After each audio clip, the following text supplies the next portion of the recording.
Assalamualaikum warahmatullahi wabarakatuh. Alhamdulillahirabbil alamin wa bihi nasta'in wala umri dunya waddin wala alihi washabihi ajmain amma ba'du.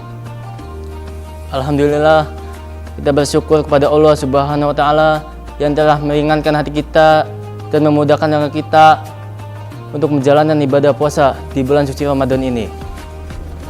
Semoga keselamatan dan kedamaian tercurahkan kepada baginda Nabi Muhammad SAW, keluarga dan sahabat, serta penerus risalahnya hingga hari kiamat nanti.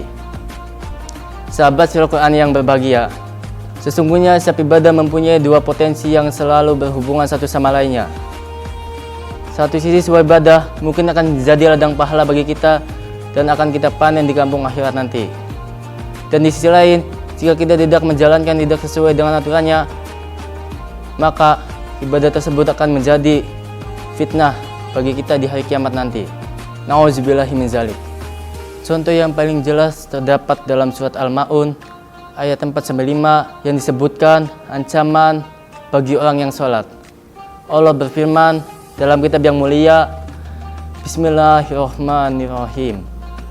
Fawailul lil musallin allazina hum an sholatihim sahun. Maka celakalah bagi orang yang sholat, yaitu orang yang lalai dari sholatnya. Quran surat Al-Ma'un ayat 4-5. Ayat di atas begitu tegas mengingatkan kita bahwasanya sholat bisa menjadi ancaman di hari kiamat nanti jikalau kita tidak menjalankannya sesuai dengan aturannya. Sahabat Sirul Quran yang berbahagia, lalu bagaimana dengan ibadah puasa Ramadan kita? Apakah ada ancaman tentang puasa yang kita jalankan? Sesungguhnya terdapat suatu dalil yang mengingatkan kita bahwasanya ada ancaman bagi orang yang berpuasa. Nabi Muhammad SAW bersabda, "Rubba shaimu laisa lahu min siyamihi ilal ju', rubba qaimu laisa lahu min qiyamihi ilal su'." Betapa banyak orang yang berpuasa tidak mendapatkan apa-apa kecuali hanya laparnya saja.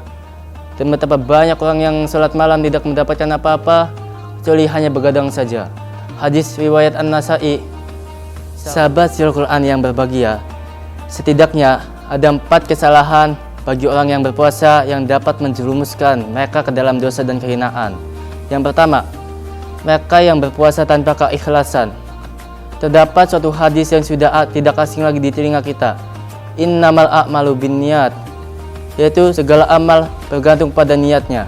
Muttafaqun alaih. Puasa tanpa keikhlasan ibaratkan surat perjanjian tanpa adanya stempel, maka puasanya menjadi sia-sia begitu saja. Sahabat Sirul Quran yang berbahagia, yang kedua, mereka yang berpuasa tanpa ilmu. Mereka tidak mengetahui mana yang membatalkan dan mana yang tidak. Akibatnya puasa mereka menjadi begitu rapuh dan tanpa makna. Dari Ibnu Abbas, Nabi Muhammad SAW bersabda, seorang faqih ahli ilmu agama lebih ditakuti syaitan daripada 1000 ahli ibadah tanpa ilmu. Hadis riwayat Tirmizi.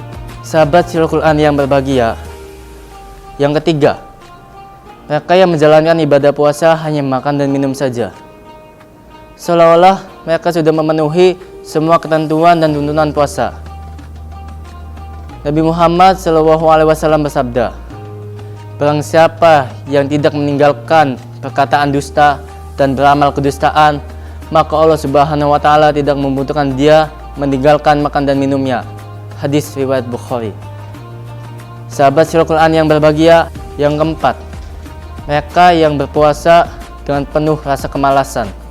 Mereka tidak mengetahui bahwasanya bulan suci Ramadan adalah bulan yang penuh dengan keberkahan, dan mereka tidak mengetahui bahwasanya bulan suci Ramadan bukan hanya bulan puasa saja, tetapi lebih dari itu.